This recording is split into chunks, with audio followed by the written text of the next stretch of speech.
welcome to Talk This. It's dangerous to podcast alone. I'm your same games as always sort of host, Madelyn. I'm your game host, Emma. And thanks for tuning into the show. It's our 6 weeks in gaming episode. No, Madelyn, it's 7 weeks. See, we had to stage that because I said this immediately before turning on the microphone, and Emma did correct me. It would have been a lot more genuine if we hadn't talked to each other first and had just recorded. We also did it the last time we talked about it. Right, but the last time... It might have been on the show. It was on the show. I don't remember. But at that time it was genuine. This time I had to stage it. But I did stage it because I wanted everyone to know that I am dumb. Yes. So I let Emma have Yes, the PAX was in these last 6 weeks. 7 weeks. Well, 6 weeks. Yeah, I know. I just wanted to say it. Okay, well, whatever. Yeah, so we won't include all the PAX games in our recap. Obviously. Because you can go back and you can listen to that episode, which is itself a, 2 days in gaming episode. But we're going to be talking about what we've been playing this spring. Because spring's pretty much over now, isn't it? Yeah. Is it over? What's the first day of summer? No, is it not? Meteorological is it late June? summer is somewhere in the June 20s. I think June 21st usually is the day that seasons start. But we, as anyone who's been running around sweating lately has noticed, I think the springtime part of spring is mostly over. Well, it's been rainy here, so... Fair enough. Is the rainiest springtime part or summertime part, though? That's what you'll have to decide. Anyway, in this 7 weeks, improbably, I think that I only have 5 games. Oh, only 5? Oh, man. Well, okay, it's really only 4. The 5th one is a callback. I have 7. So I guess you'll kick it off, Emma. Here we go. Trails of Cold Steel. Yeah, I'll do my check-ins first. So, since you said it, I'll start with Trails of Cold Steel. To be perfectly honest, I don't remember where I was 7 weeks ago compared to now. That's fine. I've certainly played several hours of it. But I don't remember where the distinction was. I don't remember what we talked about last time. I'm feeling that Rean is imminent. Oh, boy. It's not really, the plot that's, Rean's imminent. Just, we have all the kids back now. We seem to be wrapping up, our current, first task of the game, which is to, Locate all these singularities, because we're on the last 2. We've split into 2 groups, and we're on the last 2. So I'm just feeling like Rean is imminent. I don't remember, there was a scene where we checked in on him, and it was very funny, okay? Just to add to the effect, he's been taken over by, his feral demon side, right? So the bad guys have him, chained up in a dungeon, and he's, emanating a demonic aura and stuff because he can't get himself back under control. So, in context. And, when they put, text up on the screen, they have, the character name and then what they're saying, right? That's pretty standard. Sometimes games just have subtitles, but this always labels who's talking, no matter what type of cutscene it is. So it has Rean, but it's in that curse text. Do you know what I'm talking about? I can imagine the feeling of it. Well, although No, when you type something and it has the stuff over so then, it yes, sometimes. I do. Yes. Yes, so that's his name's in that. It's full caps, and it has, the curse text effect over it, which was really funny. Extremely funny. Anyway, we're in Crossbell. We visited Yuna's family. I love the kids still. They're very good. The curse is continuing to curse people. Everybody's like, yeah, war. We love war. Go war. Go war. And so that's been happening. I swear, it's not in the moment I wasn't wow, I'm bored, but just walking around Crossbell and talking to everybody I needed to was probably like 2.5 hours. Jeez. To be honest. You have to check in with a lot of people. I mean, part of what I like about Cold Steel is, like, it's very consistent, like, NPCs. Like, you go to a place and the NPCs are there and they have, like, a story going on as your story's going on, right? So you learn to recognize them, whether or not they're significant or not. And I do really like that. And so I appreciate checking in with everybody. But man, the character bloat is getting a bit overwhelming, is all. Well, it's realistic, right? I'm sure that war requires a lot of meetings. Pretty much anything seems to require a lot of meetings. Yeah. Cold Steel is really all about meetings. If you don't enjoy meetings, you will not be able to get into Cold Steel. It is a lot of people standing around talking about things, like, around a table a lot of the time. That's not the strongest pitch I've ever heard. Anyway, my other update, Near Reincarnation. There's another new chapter. Seems to have hit, like, a turning point in this story arc. I was sort of curious, like, they had, like, a fancy cutscene at the end of this one, so I was sort of curious if they were then gonna unlock the other characters' first 3 chapters after I finish that, but they haven't yet, so I guess they want me to finish the one I'm on before they unlock that. But I don't really know what's going to happen in the next chapter, because he made his wish. They didn't tell me what his wish was exactly. Sort of, like, ominously glitched out at the end. Yeah, a lot of that for you this time, huh? Yeah. Emma, are you sure your games are just not... Like, you're sure they're just working right? You're like, it's weird that every game I played this time had a weird glitchiness to it. Huh. They also added a coin flip app to the phone, so that's really exciting. Yeah. You can flip a coin on the app now. Because there's an in-game mobile app, if you don't remember from last time. There's an in-game mobile phone. You can also, like, each chapter, more of his, like, texts get unlocked that you can go and look at. He really likes getting his hair done, which I'm very curious about. He just gets a lot of, like, texts from, like, a stylist being like, your haircut that I gave you was great, or we have a discount on. And then the last text that unlocked this one was that they're closing. And then there was a message deleted from my character, which was sort of ominous. Feels like secret code. And the next chapter officially goes simultaneous with Japan, so that will be exciting. And those are my 2 updates. Nice. I realized I actually have 6 that are really 5. That are in many ways actually really 4. So that's very confusing, but go ahead. You'll see. So let's see. Where do I start this time? I guess I'll start with podcast games. So, I have continued to play Professor Layton. Listeners might have thought, Madelyn, a mobile game. She hates those. Her phone is a relic. But I have continued to play it, because it's just, like, it's pretty easy to make, like, 20 minutes of progress at any given point. I'm just, like, in any given screen, kind of just tapping all over the place to see if I can trigger puzzles. Which, is that the best design? No. Is that the smart way to play? No. But it's just me on every screen, like, let me touch everything, just in case there's a puzzle or a coin. I'm still enjoying the logic puzzliness of it. The story... The, like, detective story with the murder and the, golden apple thing or whatever. Not especially deep or compelling so far. It's fine.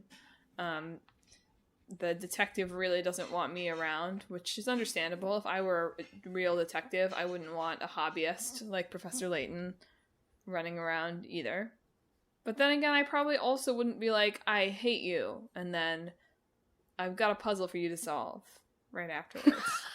So, He just wants you to fail at the puzzle, right? Show you up? Maybe? I mean, potentially. One of them was like, this is a case I worked on, like, 20 years ago. I think it was more recent than that, but whatever kind of situation. Overall, the logic puzzles are mostly fun. it's really hitting home for me that my 3D visualization skills are poor. Like, I do have a very difficult time rotating shapes correctly in my head. You should practice. When you're bored at like a tutoring session, just practice turning a triangle in your head. Well, triangles are fine.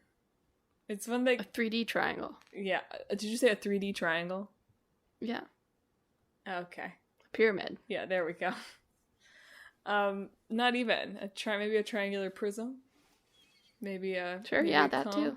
Anyway, I feel like I'm improving, so it feels like a brain age type app for me too. But then every once in a while you get a puzzle that's like not really a logic puzzle, it's just like a dumb riddle. And I resent those. Like there was one where it's like, oh, like you have to connect the stars to make the biggest possible star, and you had to know that like for some reason the Earth counted as a star.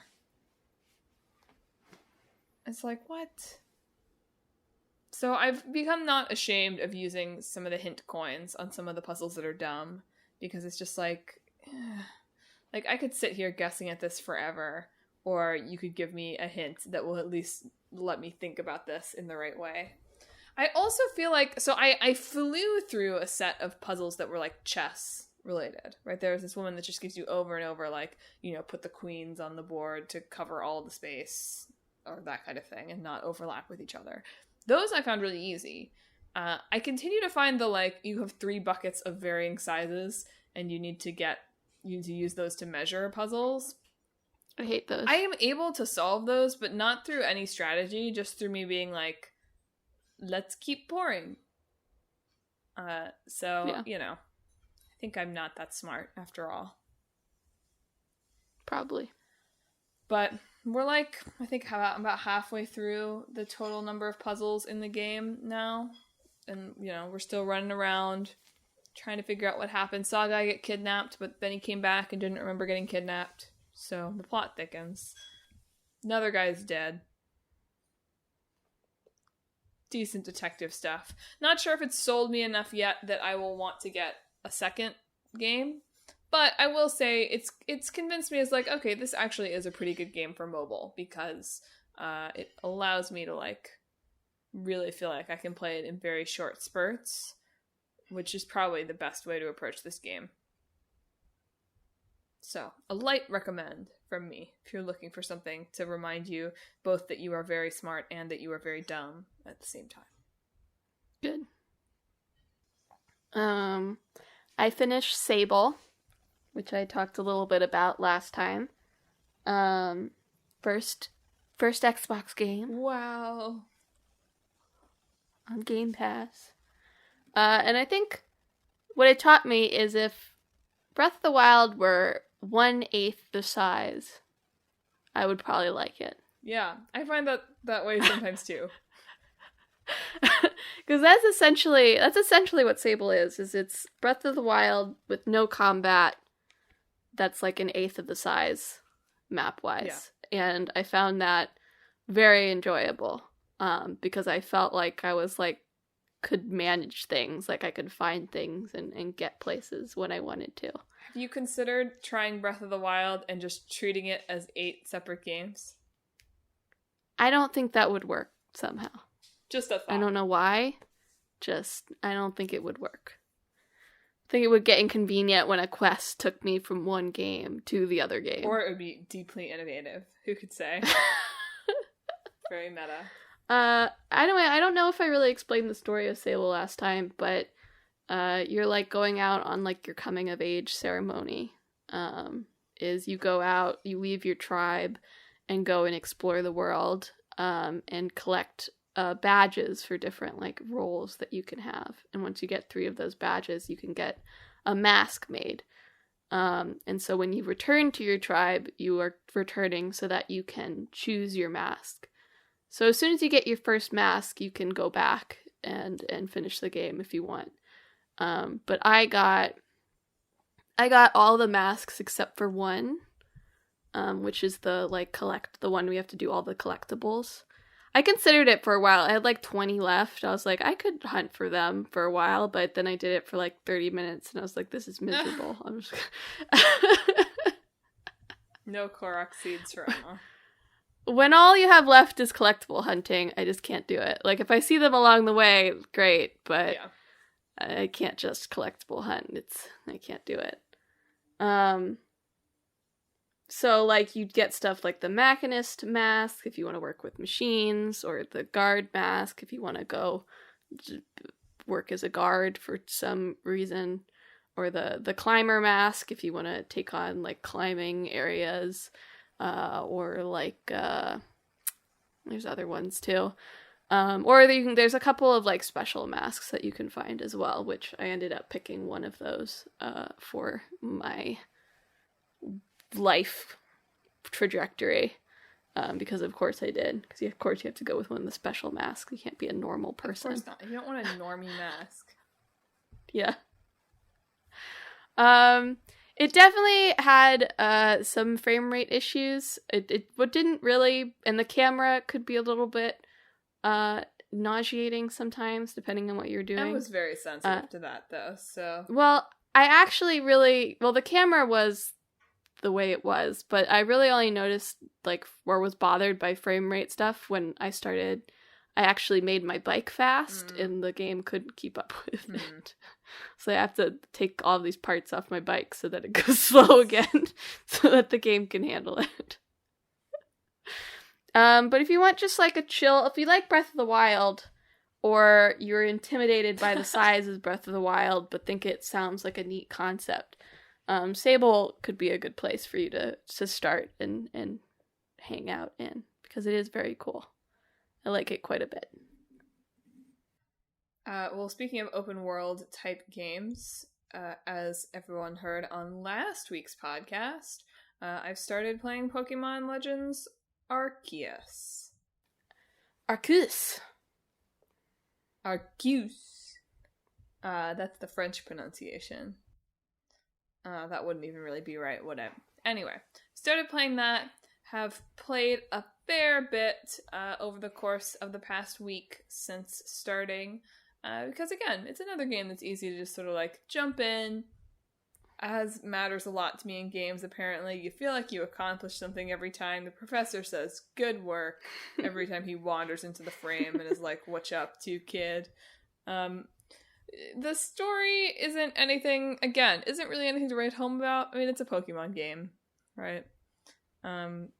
And while I recognize that the work that I'm doing will eventually be tedious as I inevitably go back and I'm like, how do I get this Pokemon to the top research level, right? How do I catch them all?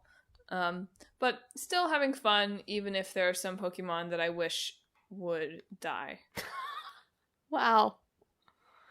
It's just like, the little ones that you could quickly get the research level up on because they want to attack you. But then there's still like why do there have to be Paris everywhere that spot me and ruin my attempts to capture Pokemon that I actually want?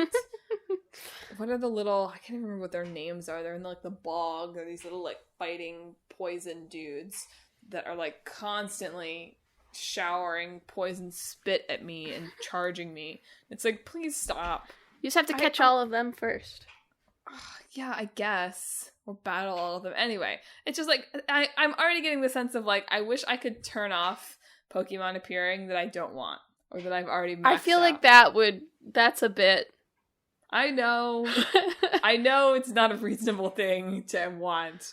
And it doesn't make any sense. But I did have that thought yesterday of like, I wish I could like, just like filter out Pokemon that I've already maxed out the research level on so that I could, more adequately focus on the ones that I'm still learning about. So what Madelyn's saying is she wants Dexit.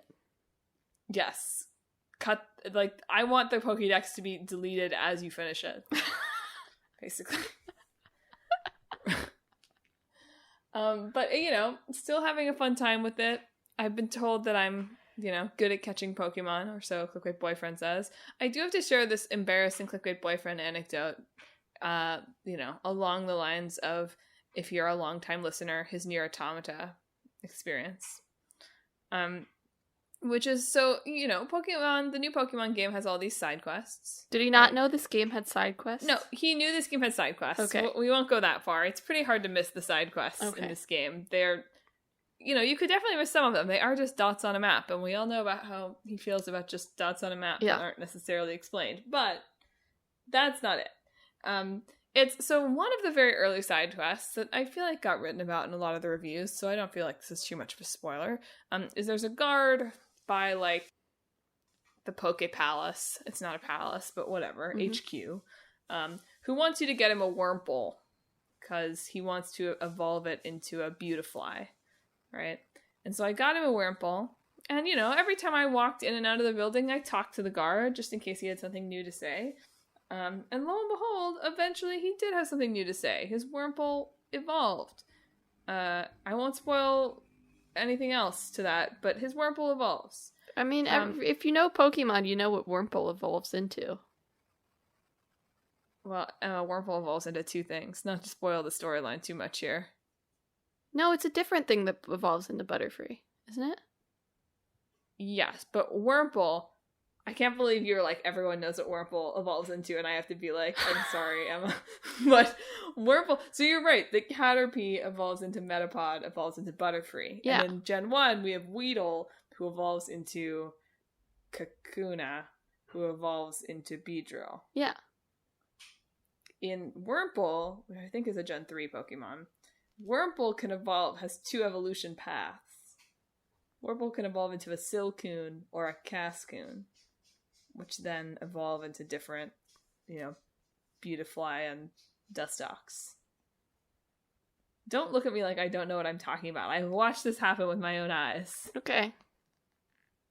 Anyway, now you may be able to guess what happens in the story where you can guess it from the start. The punchline is clear, to be honest. So, I won't spoil it, but Emma says it's clear what happens. But the Wurmple evolved, and Clickbait Boyfriend was like, what?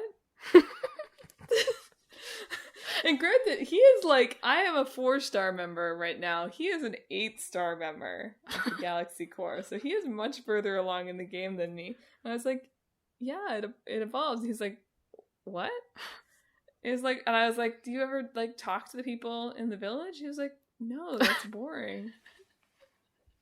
That sounds like him. That's true. It's a rude thing to say. I don't mean it in a rude way. So, consistent play styles here. Yes. Basically. Yeah. But I really enjoy sneaking up on Pokemon and trying to catch them with the Pokeballs that only work if you haven't been spotted. So, more stealth mechanics, please. Also, not enough space in my inventory ever. But the man is extorting me to expand. He, expands it by the same amount every time, right? That's correct. Charges more. The price just goes up every single time. That's why monopolies are bad. All I need is a bigger bag. Granted, I'm carrying a lot of Pokeballs, so it makes sense that it would be a lot to carry. But I can make my Pokemon slaves carry them for me, probably. It's probably fine. Anyway, are we all excited about Lechonk? I'm very excited about Lechonk. Are all the Pokemon in Scarlet and Violet, extremely tiny? I guess they showed someone on the overfield that are not tiny. But for some reason, all the ones they showed in battle were, Chihuahua-sized. Look, they know the Pokemon that drive Twitter engagement. I guess so, but, Lechonk would still be cute if it was, a foot wider. Right, but when Lechonk evolves into some, ugly freak, it will, right? It'll be like Monsieur Porky, and it'll be an ugly, fighting dark type. Yeah. And, have just, rocks spouting out of it in the middle of nowhere. That's a complaint I have too. My grass flying Pokemon evolved into a grass fighting type, when the original typing for it was grass ghost in the other game. How dare you give me a grass fighting type when I could have a grass ghost type, just so Typhlosion gets to be fire ghost. How dare you? Game Freak. Anyway, do you think that Scarlet and Violet are going to be time travel games? No. Do You not seem see to be that going to theory? school, so... Right, but one professor looks like a cave woman and the other looks like they're from the future. And the legendaries have names that derive from the Japanese for past and future. So somebody paid a visit to the Square Enix building. Apparently. That's all I'm saying. It was like, you know what they're working on over there? Time travel. Anyway, enjoying Pokemon. If you like Pokemon, you should probably play it. Back over to you. You know what they've been working on over at Square Enix since Final Fantasy 1? Time travel. Man, we're really late to this game. That's what they're saying over at Game Freak. Yeah. Like, remember that meeting we took in 1997? Older than that. That was Final Fantasy 7. I know. Well, how old is Game Freak? I don't know. Anyway. Okay, a couple of morning games. Well, I'll do one and then you can do one. But I've got a couple of morning games coming up. Okay, with no you, right? Morning, like the time of day? Yes, like the time of day. Good. The games that I play in the morning. You know, I talked about how Voice of Cards is a great morning game. But yes, I always got to have sure my if you were morning or, you know, morning the end of cool weather or whatever. Yes, no. The day, the AM hour game. Understood. I played Coffee Talk, which is a short for morning. Did you drink coffee with it? Yes, of course. No, Madeline, I've quit coffee. Cold turkey. Maybe you drink your coffee and then you play your game. I don't know. I don't have that much time in the mornings. I go to work. Okay. You get up at like the crack of dawn to walk my dog. Yeah. That takes a while. It takes like 20 minutes. Make her, run faster. Make her run faster, okay. Anyway, Coffee Talk is a short little, like, VN with light coffee making elements, I guess. Late coffee sim. Yes. Customers come in and they ask for coffee and you have to make it by essentially, like, adding 3 ingredients to a pot. It can be I found the coffee making to be a little frustrating, actually. Oh, because the order you put things in matters. So, like, if you put in, like, coffee, milk, caramel, that'll come out with something different than coffee, caramel, milk. Maybe that's would be true, depending on how you mix it, but weird. Yes, but it's just a little bit, like, one will come out as, like, just nothing. Like, it'll just be, like, coffee, caramel, caramel with coffee and milk. And the other one will come out like caramel latte or some other, like, name, which is how you know you've gotten it correct. The times I got used to that, but the times it really bothered me was when the customer would say, like, I want this, and I'd put it in the order that they said, but it was actually the opposite order. That was annoying. It's like, I'm trusting the customer here. At that point, it's your fault. You said it in the wrong order. Customers don't know what they want, Emma, don't you know? In fact, most of them are very opinionated about what they want. Or they just heard them wrong. I ordered a black tea lemonade at Starbucks the other day, and I said iced black tea lemonade, and he said iced latte, and I said no. So maybe you just misheard. But this barista has the magic power of the order stays on screen, coming from the customer's mouth while they're making the coffee. So I don't think that's it. Who knows how reliable that power is? How could you test it? But anyway, Coffee Talk is set at a coffee shop that's only open at night in magical realism Seattle. So it's like all the different sort of fantasy races all live together in Seattle. And they come to your coffee place and talk about their problems, essentially. It's fun. I wish more coffee places were open at night. That's a real problem in New York. They talk about that. That's like the only coffee place that's open at night.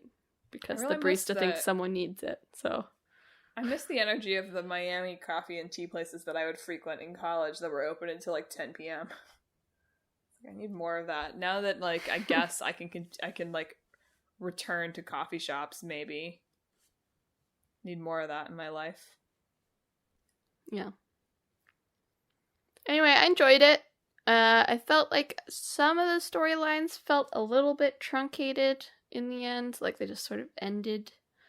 But there's a sequel coming out that's just called like Chapter 2, so I'll be interested to see if that like expands on those stories at all. In addition, I assume it'll introduce new characters as well. But overall, I enjoyed it. It was a nice little morning game. I could play like a day's worth of content in a morning. And it was good. They aren't calling the sequel like 50-cent refill or something like that? I think it's called Coffee Talk Hibiscus and Honey. Okay. That's like an actual title, not like a second cup. No. Double shot. No. Whatever. Well, one of the games that doesn't really count that I played in the last 7 weeks is Twisted Metal, which I won't recap me being bad at it. Suffice to say that I was bad at it and I didn't play anymore, but because my PlayStation wiped all of my data, it's one of the few games that still sits on my homepage because I downloaded it after that. So, oops. I just get to look at it anytime I boot up the PS4. Did that happen within these 7 weeks? I wasn't sure about it either, but the game that I was making a joke out of being really bad out of and saying over and over the last time we did this was, or 2 times ago, was King of Fighters, not Twisted Metal. They kind of blended together in my head in just like games that I'm bad at. Yeah. But I'm pretty sure, because usually we have 3 pod episodes. So there's Pokemon, there was Professor Layton, and I'm pretty sure the one before that was Twisted Metal. Mm-hmm. So I won't talk about having played that, except to note that I'm now cursed to have to pay some minuscule amount of attention to all of the news about the TV show that has been coming out. You can probably remove it from your home screen if you want. Well, it's not that I'm getting the news on the home screen. It's that Google, I think, or Facebook, I think, has figured out that I have played Twisted Metal, and or, I mean, probably just figured out that I care about games news. But like having clicked on one thing about the TV show, now it's like somehow this news follows me everywhere. Who is playing the clown? Someone famous. That was the latest bit of news. Like someone sort of famous is playing the clown. The Rock.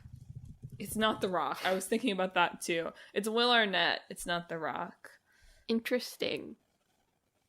I don't know if I would have picked Will Arnett for the clown.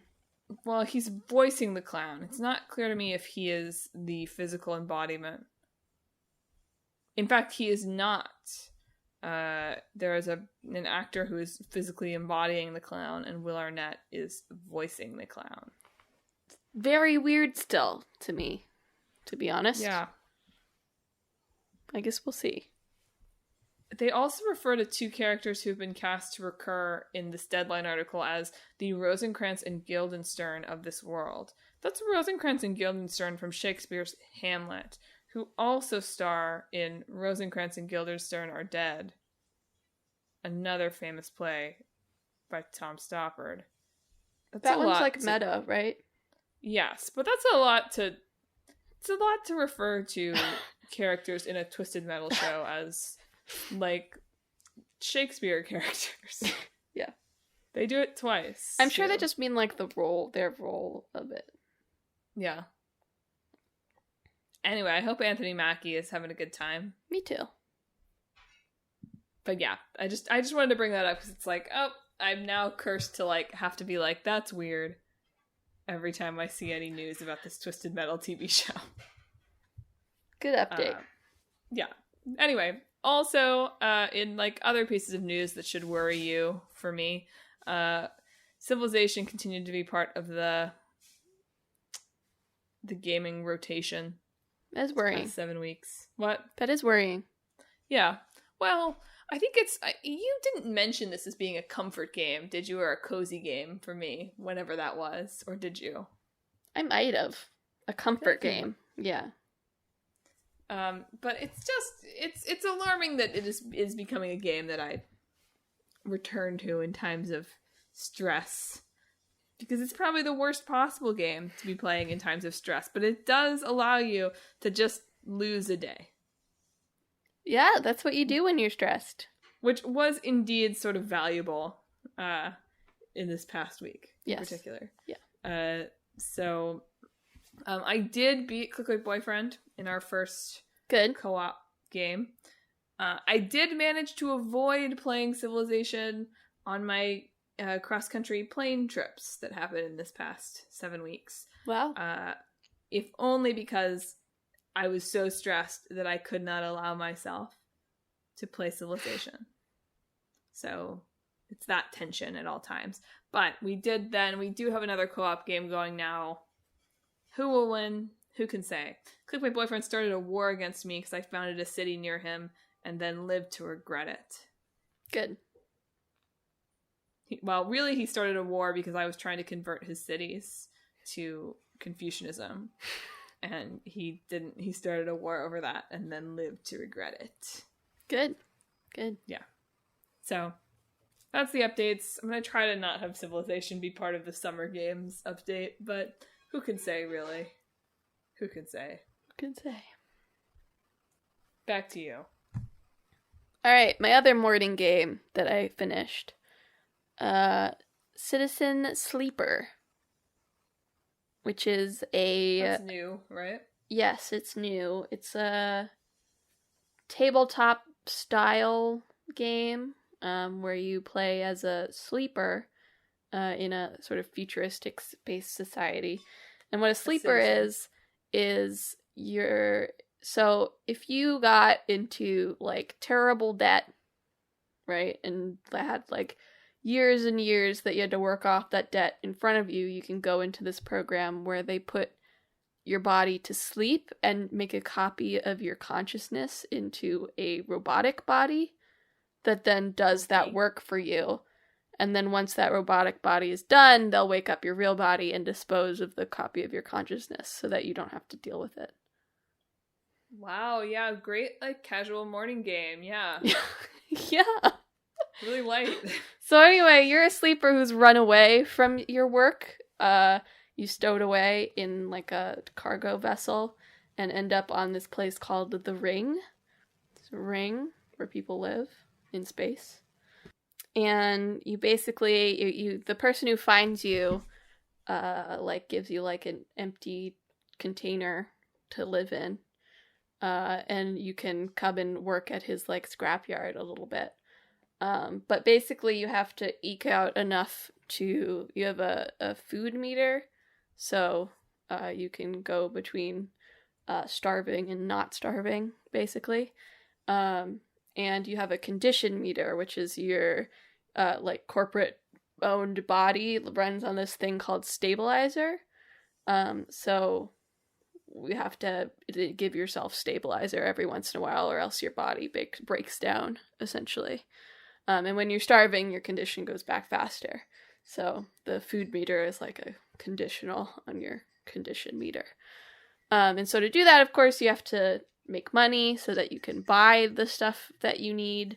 And so you have to work. So basically, based on what your current condition is, you get a certain amount of dice for the day. So at best condition, you'll get 6 dice. And at worst condition, you'll get 1 dice. And that's like the number of actions that you can take in that day. And you also have like skill points. So you choose a build at the start and you have 1 skill you're worse at and 1 skill you're better at. And those can provide a -1, 0, +1, or +2 modifier to your dice on different types of actions. So if you have a 6 on something, you get 100% positive outcome. A 5 or 4 gives you 50% positive, 50% neutral. A 3 or a 2, I think I'm messing it up a little bit, but lower than that gives you like 25% positive, 50% neutral, 25% negative, and lower than that gives you 50% neutral, 50% negative. And there are different types of tasks too. So a safe task, if you get a negative, it doesn't really do anything to you. You just get less rewards, versus a hazard or a danger task will actually have a negative effect on you if you do poorly at it. So you have to be careful with where you use your dice. And it just, you run into a various different storylines that you can help out with in various degrees. And eventually, the people who own you send people to try and get you back, and you have to deal with that. So, like, your main goals are, like, trying to survive, trying to remove your tracker, and trying to decide, where you want to live and what you're going to do after this. It was interesting. I think it's a very neat concept. It was not made for Switch. The menus could sometimes be a little bit hard to navigate because it felt like it wanted you to have a mouse. So sometimes I would totally lose my cursor. And I would have to, like, pause it and unpause it to try and find it again. So there is a little bit of technical jank there. There's a few sections where it just feels like nobody got the chance to edit it, because there's, like, there'll be, like, chunks where there's, like, weird capitalization and grammar mistakes, and then chunks that are perfectly fine. So it really just feels like they just didn't edit that chunk. They forgot to edit that chunk. It's a very small development team. Wrong person edited it. Yeah, it's an indie game, very small development team, so it's fine. It's not unreadable. It just stood out to me sometimes, so I was like, oh, that's weird. That's a little bit weird formatting there. I also, like, I did not take any of the opportunities to leave the ring, so I am still on the ring, because by the time I had the chance to leave, I was like, well, I'm fine here. And I'm sort of go back and forth on that, because there was, like, a certain point where I was like, things stopped being difficult. Like, it just sort of hit very suddenly. I got enough money that nothing was difficult anymore. And I'm not sure whether that's in line with the message at once. It feels very much like, oh, I managed to pull myself up by my bootstraps. Yeah. But it is like you're able to do that because you form community with people, right? Okay. You have people helping you, and that gets you to the place where you can live on your own. So I'm like, I get it. It's a little like, I'm not sure. Message there. Yeah. But yeah, it's a fun little game. There are some decisions that were difficult to handle. I think there were, like, 2 storylines I failed at or missed out on. But I don't really feel the need to go back and replay to see them. I was happy with the storylines that I got. Yeah. So if you're looking, I've seen a lot of people compare it to Disco Elysium. It's really not, beyond just there's dice. Like, I don't think they're very similar games. But if you like dice, I guess. If you like dice, you will like this one. And it's an interesting little, ambitious little project, I think. With a very neat concept as well. That finds a lot of interesting situations to explore. So, I recommend it. Good morning game. So, I also continued playing Judgment. Yeah, Judgment! The past 7 weeks. Yeah, Judgment. I'm definitely getting more into it, I think, than I was the last time we were doing this podcast recap, when, I was just at the very beginning. I feel like the story took a little longer to, like, click in than some of these games often do. The Yakuza games, I feel like, often start off with, like, a big inciting event, or at the very least, like, a big life update for Kiryu, right? And this one, it felt like we sort of had to get through, the first case, kind of, before it really heated up into something that felt like it had bigger stakes, or that hooked me in. It also, also because I feel like it took about that long for the side quests and such to really come online. So a little bit more of a slow start than I've become accustomed to in these games. Yeah, chapter 1's pretty long in Judgment, if I remember correctly. Yeah, chapter 1 is very long. I think I am on chapter 4 now, if I'm remembering correctly. So, yeah, I'm not sure how I feel about the Guy Fawkes anonymous dudes as being like. I feel like the like boys who run around the city have become like a part of Kamurocho in the past couple games. It's like, what is this? Who are these boys running around the city in masks? Just join the Tojo clan, boys. But it's fine. I like that you can befriend the shopkeepers. Mm-hmm. Adds an element. It makes my weird desire to eat all the food because I can feel like it has a little more of a purpose to it. So that's good. I feel less weird when I go in just every time I get injured. I'm like pleased to get injured in fights because it means I can go buy like a miso soup somewhere and level up with the shopkeeper. I don't think that my facial expressions are vivid enough. Yeah. I did get the leveled up versions of them. And they're still not very. And they're like ecstatic, and it's like he is lightly smiling. Taki Akimura cannot make facial expressions unless his agency, so... Right, I get that his agency, like, doesn't want dumb selfies, but, like, you gotta label the pictures differently then, dude. Like, you can't tell me this is despondent when it's, like, a slight scowl. I get that this man has been scarred by the world and maybe isn't as in touch with his emotions. Yagami, too, is incapable of making facial expressions. I've also not really adapted to the slight changes to the battle style. Like, they're like, do all this fancy stuff with wall jumps and leapfrogging enemies. And I'm like, I don't know how to do that.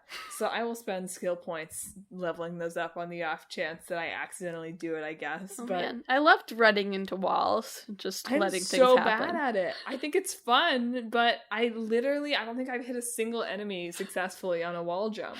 I just jump off the wall and I'm like, woo! And so... So we're just punching. We're just square triangle punching. Kicking. Right, you're right. Punching and kicking. He is a kick kicky style boy. And punch style. That is true. Kicky punchy boy. I also cannot find my way around the Millennium Tower to save my life. Which is, to be fair, not new to this game. Anytime that I was forced to, like, enter the Millennium Tower, not to fight my way up to the roof immediately, I cannot navigate it. Yeah. Which does feel realistic, but maybe doesn't feel realistic for someone who lives in the city. Like, I can't be expected to navigate it, but Yagami should know how to get to the coffee shop. Or, like, find the smoking area, and I cannot. Yeah. And I'm really glad that they just decided to reskin Kiryu. And... Orange give him a new shirt. Kiryu. Yeah. Like, without some Kiryu energy, like, I'm glad Kaito-san is holding down the Kiryu energy. He's got a little bit more energy than Kiryu, I think, on the base. You're right. But... He's got a little bit more personality, maybe. But, I mean, he brings in more of side quest Kiryu energy to the actual character, which, okay. Still, though. That's why he's orange Kiryu. He works his video phone in pretty much the same way. Yeah. These guys do a lot of FaceTiming each other, to be honest. What? These guys do a lot of FaceTiming each other, to be honest. Yeah. He holds it way too close to his face, right? Yeah. Which is like, this guy did not even go to jail for 10 years, I don't think. So he does not have an excuse. Anyway, more lawyering to come. I'm excited to hear more about Yagami's parkour lawyer adventures. Coming soon. Let's see. I have 2 more. Do you have 1 more? I have 1 more. Okay. Sort of. You have sort of 1 more. Got it. Yeah. I've started Final Fantasy 13. Wow. On my Xbox. I got into a conversation recently where people were ranking the Final Fantasies. Yeah. And I was like, I have played Remake. Yeah. But I was glad that Remake was ranked highly. There you go. Like, this is good. Respectable. Anyway. Was did they put Final Fantasy 13 all the way down at the bottom? Out of curiosity? don't think 13 ranked well. Yes. Well, I mean, the reason I've been interested in playing it because it was so controversial when it came out. I really feel like it marks, I mean, I think like 8 and 12 had like some pushback when they released. But I really feel like 13 marks like the point where fans just started hating their series a little bit. Yeah. So I've always been a little bit curious to try it. And now I have an Xbox where it is still available on current gen systems. So I can try it. Yeah, I'm enjoying it, and I also see why people didn't like it at the same time. I wrote 10 thoughts in 10 hours that's going to come out this week. It was supposed to be my May blog, but I didn't quite finish it, but it's fine. It'll be my June blog. My brain is also still in May, so you're good. Okay. So no one is ready for June, Emma. I feel like Final Fantasy always like throws you into it, right? There's like something big's happening, just roll with it, right? You might not totally understand. I know this because I've played Remake. Yeah, so like in Remake, yeah, like they're just like, you're on this mission, you might not know exactly what's going on, but you can get the gist of it, just roll with it, you know, and then we'll explain more later. Final Fantasy 13 does that too, but oh boy, does it throw a lot more at you and expect you to roll with it. It's like, you like some proper nouns? What about all the proper nouns, baby? Boy. Can you tell the difference between a fal'cy and a lissy? Are you sure those are different things even? What? Who's pulse and who's cocoon? There's 2 sections of the military and they're different? You want to know this all in the first hour? You sure do. You sure do. Yeah, but, and the other thing, beyond just throwing a lot at you to start with, is, wow, all the characters are so unlikable. Oh, no. I mean, like, in a purposeful way. Like, they are purposely sucky. Yeah. But there's, like, nobody's, like, oh my gosh. They're all uniquely unlikable in different ways that is purposely designed that way so that they bounce off each other badly, right? And I know it's on purpose. They're doing this on purpose. This is the story they're telling. But I can see why people who are used to somewhat likable characters at the beginning of their Final Fantasies were like, who are these people and why did they suck so bad? But a few interesting things. I think it's really cool. One of the main relationships is brother and sister-in-law in the party. Funky. Wow. Isn't that interesting? Yeah. I think that's so neat. And the way that they, the whole beginning is they're trying, Snow and Lightning are trying to go rescue a girl named Sarah, who is Lightning's sister and Snow's fiance. Sarah's been turned into this Lassie, which is like a magical being that works for like the enemy of some sort. And when someone turns into Lassie, they're given like a focus, which is like a mission. And if you fail your focus, you turn into like a horrible monster.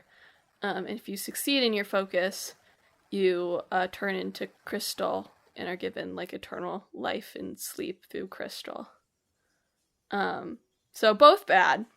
Yeah. And she's been taken in by like the fal'cy, which is what makes people into Lassie. Whatever. Don't think about it too hard. But the Snow and Lightning have launched like separate attempts to go get her. Because they don't get along very well, but they both like love Sarah a lot, obviously. And it's just like when they first meet, because you perspective shift between them a lot at the beginning, and they first meet and Lightning and Snow's like, sis, and she's like, don't call me that. It's a very good dynamic. I don't know, I like it a lot. They have like flashbacks. It's sort of structured like a TV show, is what I've been thinking. Is like you have like this event and the people going through it, and then like you flash back to like what happened before this, what led them to this point. It feels very TV show to me. But there's this time where Sarah's telling Lightning that she's turned into a sea, and Lightning just straight up doesn't believe her, and then says like, I'll have to kill you if you're telling the truth. because she's not very nice. And then her and Snow just get into like a yelling match over like a kitchen dinner table, which is just like so weirdly like drama series, like domestic drama series for Final Fantasy. But it's really, I really like it. I don't know. It's like a very weird, but interesting dynamic. Do you feel like you see a lot of you and Clickbait Boyfriend? No. In this story? No. You feel like the flashback there is like him eating his 4th meal of the day, or like spilling like drink on himself within like 30 minutes of getting on the Japan flight. Or, no, like, they're whatever. Lightning's a lot more like sort of closed off than I am, I think. And Sure. Snow is like a posturing jerk, basically. He thinks he's very insecure in himself, and he deals with that by playing the hero all the time. Yeah. So I say posturing jerk with affection, but I don't think Clickbait Boyfriend's like that. So. Wow, this is gonna be so nice. Like, after, like, he'll have turned off the show and I was like, he didn't even find the Pokemon side quest, and he won't even get to that moment of... So yeah, it starts very both fast and slow at the same time. The characters are all mean to each other. There's a lot of perspective shifting. The battle system takes a while to open up. It is very linear. There are some very like small hallways that you walk through. So I see why people bounced off of it, but at the same time I'm enjoying it pretty well. I don't know. Well, my last game, which I guess is actually a few games, but also then is a few games on top of that, is that I remembered as we started the show that me going to visit you was within the 7 weeks. Yeah. And so I forgot to mention that I got to experience the haptic world of Astro's the Playroom PS5. On the PS5. So really, Clickbait Boyfriend played got very into Astro's Playroom. Yes. But I had to play a little. It was very haptic. We played a little more Kiwi. Clickbait Boyfriend very much played Astro's Playroom for our entertainment. To its fullest. To its fullest. He didn't platinum it, though, so next time he comes back, he can work on that. Yeah, well, you gotta get your platinum trophy. Yeah, gotta get my Astro's Playroom platinum trophy. You were, like, talking about bringing the PS5 home for, like, me to play something on it, and I was like, you can't do that, because he'll just move in. I can't do that because I'm too scared to move it. What if it breaks? I'll never get another one. Exactly. You can't do it. But it reminded me, thinking of those games that we played, also reminded me of games that I did not play, but which I experienced. And oh, did I experience them. And those are the Kingdom Hearts mobile games. Oh, yeah. We did watch those. I know. This has been a very long 7 weeks in my personal life. Yes. So I'd sort of forgotten until we started. I wish I had written more notes on this. But wow, they really need to remaster these and put them somewhere that people can watch them. Yeah. Because these videos had alarmingly few views on them for being absolutely critical. It really is a shame. I think some of the story in the mobile game is so neat. And it's just like stuck in, like, no offense to the 2 animators that worked on it. Literally one for most of the time, and then they hired a second one right as it was ending. But I wish it was, rendered like other Kingdom Hearts games, that's all. Well, that's fine. Whatever, that's fine. It's just like nobody played these, right? I mean, I know people played them, but nobody played them relative to the other games. And, like, let's not do this again. Let's not have this dumb experience like with Kingdom Hearts 3 again, where everyone's like, there was no game for 10,000 years. Well, luckily... How am I supposed to understand what's going on? Luckily, they've already announced 4, so hopefully we won't have a repeat of that. I guess, except they announced 3 super early, and now when 4 doesn't come out until 2027, I'm just kidding, when 4 doesn't come out until 2024, people are going to be like, the last Kingdom Hearts game came out in 2019, even though it didn't. Remind, and then... Melody of Memory. And then they have the other mobile game they're working on right now. I know, but everyone's going to be like, it's been 5 years since the Kingdom Hearts game. It's almost like that's a normal development cycle. Yeah, but it's not normal for Kingdom Hearts. it's normal for any other game that doesn't have like Square Enix going through a whole crisis of trying to figure out how to make games for a while. But yeah, fair enough. Anyway, story was interesting. Watched a lot of Wreck-It Ralph for story. I think it's good story critical, Madelyn. It wasn't. I'll tell you, in the end, it wasn't. You know, we've got a playlist rec for you, listeners, if you want to catch up with it. But be prepared that you will watch a lot of Wreck-It Ralph. I hope I think the Wreck-It Ralph world comes back in Kingdom Hearts 4. I'd take it. Sure, that's fine. Look, it appears in the end in some, like, story important, like, what am I trying to say? Story important, like, cutscenes. But it was not really, like, you could have shown, like, one of those things.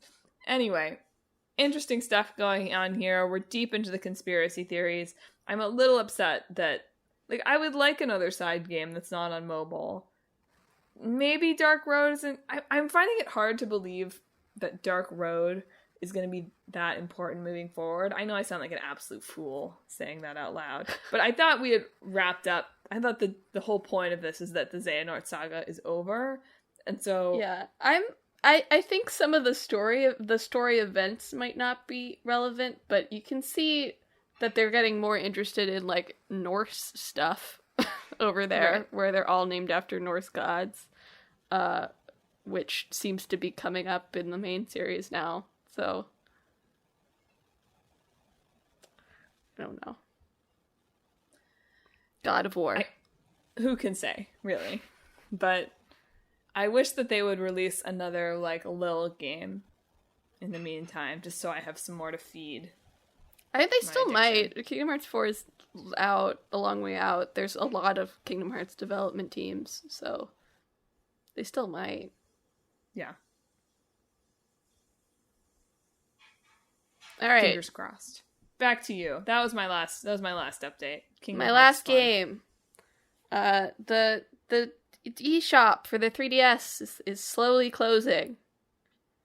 So I've been stocking up on various games on my 3DS. I even installed a new SD card in it so that it has space for games now. That's how much of a gamer I am. So anyway, I started Shin Megami Tensei 4. Look at you. I've always thought the Shin Megami Tensei games are cool conceptually, but not really for me. Like, 3 runs, like, entirely on vibes, is my impression. Which, I like vibes. Don't get me wrong. Love to vibe with some vibes. But, like, from what I've seen of it, there's just, like, no structure to speak of in 3, which is too much for me. Yeah. And 5, which is the most recent one, seems to be trying to have it both ways, of, like, wanting to be running on vibes, but also, like, ham-fistedly shoving a story in there a little bit, from what I've read about it. That's tough. So I wasn't that enthused to try this. But 4 is interesting in that it is the most, like, transparently narrative-focused of the, at least from 3 to 5. So, like, both 3 and 5 start with, like, oh, Tokyo has been destroyed, you know? Like, you start in normal Tokyo, and then you realize that, actually, it's now effed up Tokyo.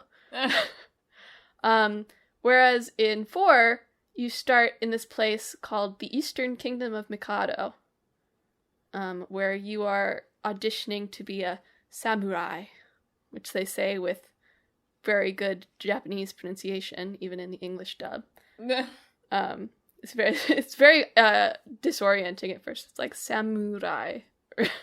It doesn't sound right when they say it. Which actually, I'll get to that. It's interesting. I think it's a good choice, actually. And you're chosen to be among the new cohort of samurai. And there's this whole class system and stuff.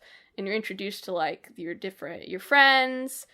You know, the men who keep appearing in my dreams and asking me to create a world with them. It's, you know, whatever. Casual stuff, I assume.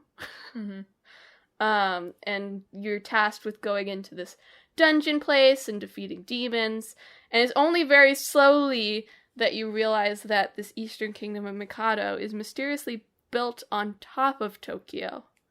Oh, weird. You're in the sky above Tokyo. And you weren't allowed, when you go into this mysterious place, you previously was against, like, the rules to go down deep enough to find Tokyo. Because it was against the samurai code. But the church now is telling you you need to go deeper to find this person called the Black Samurai, who's spreading literature to the masses. So why I think the way that they say samurai is really interesting is, and why this sort of works better in English than it would in Japanese, is they start talking about this thing that they have in the Eastern Kingdom of Mikado called the mystic script, which is, it's Japanese. It's just Japanese. So like one of your fellow samurai is reading a manga in the mystic script, which is Rose of Versailles. Just reading Rose of Versailles. And the villagers are talking about how they've read books by Osamu Dazai, for instance, and stuff like that. And you're like, oh, it's Japanese. They're spreading Japanese literature to the masses of the Eastern Kingdom of Mikado. So clearly they've just taken the word samurai from the mystic script, and therefore are pronouncing it correctly. Because it's not, they're using a foreign word among their language, because they don't speak the same language as Tokyo, because they use the mystic language. That's a funky and interesting choice. Yeah. So I'm very intrigued by the stories. I like that there's more set up around it, versus just like, suddenly Tokyo's gone bad, you know? Like, that happened a long time ago now. Yeah. And now you're sort of figuring out, like, how did this Eastern Kingdom of Mikado form? Or the player is, whereas your characters don't actually have really a conception of what's going on, right? Yeah. And it's just neat. I seem to be going down the chaos route right now. My boy Walter, he says "hoy" a lot. Hoy there. Hoy. Hell's bells. Hoy. Big fan of Walter saying "hell's bells." He said it twice now, and it hit me in the face both times. I don't know why it was so funny, but it was "hell's bells." And yeah, you have party members with you a lot. Your fellow samurai travel with you a lot, which I always feel like in games like this, I'm like, I'm lonely. Yeah. You know, that's one thing with like Breath in the Wild too. Is like, I don't have any friends. But in this, they're just like wandering around with you, and they'll fight with you as well, which is nice. I don't know. It's nice until Walter says like, it's unlucky for you, and uses Aguilau on a demon that absorbs fire. I assume when he says that, he's talking to me. He's like, unlucky for you, I'm in your party this time. I know we already like know what this demon's weak to, but I'm gonna use fire on it anyway. Oh no. But yeah, I'm surprisingly into it. I still don't think I would like 3 or 5, but and also, just playing on the DS is so nice. I love the DS. You know? It's so small and convenient and portable. I saw somebody playing on a DS on the subway this weekend. I love the DS. It's such a good system. I really am sad that there is no longer a DS now. Anyway, you can't directly put funds from your DS anymore, and I think the store is officially closing next year in like March. So if there's any games you want, now's the time to buy them.